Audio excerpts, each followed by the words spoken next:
What?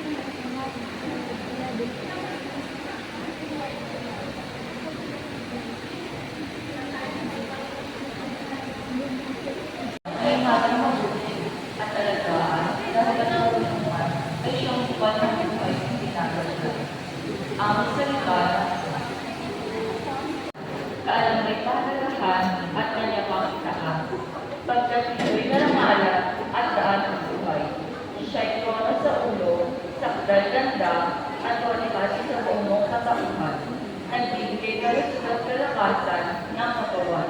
Kaya ang kalaman ay ingatang mabuti at alagaan dahil ang karunungan ay siyang buwan ng buhay ng pinapagay.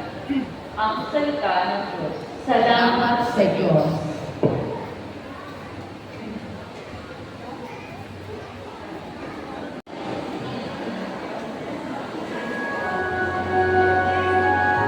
Eh.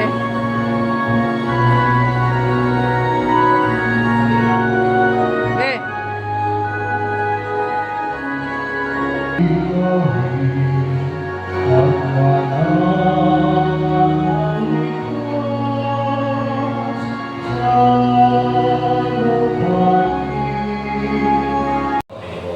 Parang yung mga magulang niyo sabihin niyo, thank you very much. Palagpakan natin ang ating mga magulang.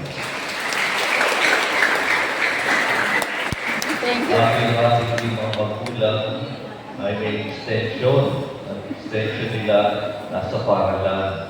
Yung mga magulang natin sa paaralan, sila tutulong sa ating gumagabay at kumakalinga sa atin. Sila yung ating mga guro, mga guro, at nasa ating paaralan. Sabihin natin sa kanya, thank you very much. Thank you. Palagpakan po natin ang ating YouTube para kayo natin.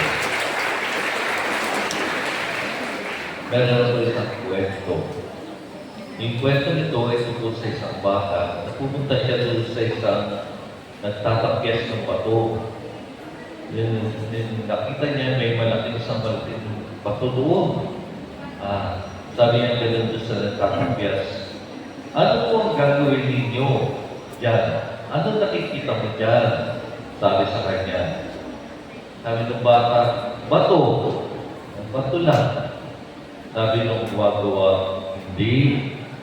Meron dyan leon. Meron dyan leon. Tinignan ng bata. Sabi nyo, wala naman, bato lang.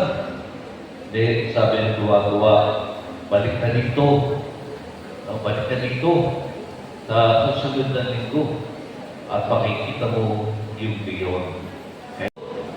At doon, pagkatingin niya gano'n, doon sa pinuntahan niya, meron ng isang batong leon. Sabi gano'n niya doon sa gawa-gawa, saan galing yung leon na yan? Sabi gano'n nung gumagawa, inalis ko lang yung maliliit na bato. Sinensil ko lang siya. Unti-unti kong sinensil hanggang lumabas yung leon. Bakit ko pinento to sa inyo? Kayo ay parang isang malaking bato nagsimula kayong mag-aral. No? And then habang nag-aaral kayo, yung teacher ninyo at kayo, sinisinsil yung maliliit na bagay. Unti-unti inaalis sa inyo. Inuhubog kayo. And then isang araw na lang, nandiyan na kayo. No? Kaya kayo ay parang leon doon sa bato. No? At yung teacher ninyo at kayo, sinisil ninyo hanggang lumabas kayo. Kayo ang produkto. No? Ha? Masasabi ba ninyo, tapos na kayo? Sagot. Tapos na ba kayo? Sure kayo? Tapos na ba kayo? Tapos na kayo. No? Tapos na kayo, kaya ang tawag natin ngayon, sasabihin ninyo, yes, Father, tapos na kami, pero hindi pa kami tapos. Sabihin niyo.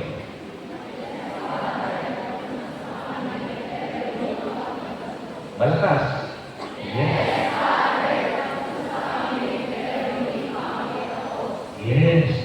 kailangan, tapos na kayo. Kaya tayo nagsasiya kasi nakatapos na kayo. Pero tapos na ba kayo? Hindi pa. Magle-level up tayo. Pupunta na kayo doon. Kaya ang tawag na sa inyo, hindi na elementary. Ano tawag na sa inyo? Na pupunta na kayo sa mas mataas. Kayo ay nasa mababang paaralan. Le-level up na kayo. Kayo ay nasa mas mataas na. No? Kaya dapat tayo utirin, sisisilin pa rin natin, hindi pa tayo tapos. Kaya sasabihin natin, yes, Father, tapos na ako. Pero, hindi pa ako tapos. Kaya, meron pa tayo, marami pa tayo pwede magawa.